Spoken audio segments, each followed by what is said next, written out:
Hello, traders. It's Andy with Trade Ideas, and it is September 22nd on a Friday, and a couple of really ugly days in the SPYs, closing on a let's call it almost a 3-month low there. Some pretty decent volume, but no panic volume really. But we'll see what happens. We are seeing a little bit of gap up in the market this morning, and bears have to beware.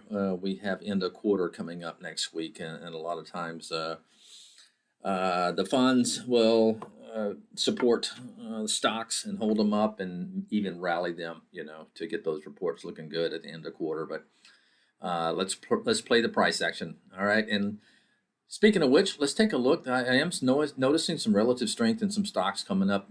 Probably first on my list is this Akamai.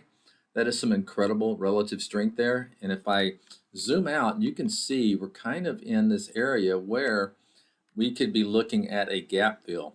Okay, we're right in the middle of that gap, showing relative strength. Possibly we could be looking for a move, up into the 112, 113 level. So that's definitely on my radar today.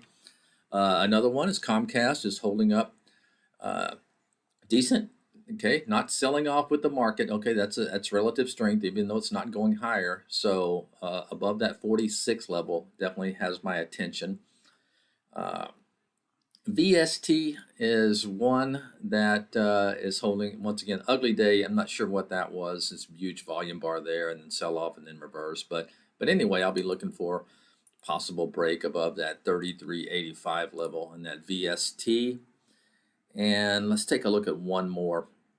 Let me see here. Let's take a look at MIRM. Okay. Defending that 10-period moving average, tried to sell off yesterday. I'll be looking for maybe a move above this 32.48 level in that MIRM. Anyway, guys, that's it for today. Keep it tight. It's been a nasty market. All right, but we'll talk to you next week. Have a good one. Bye-bye.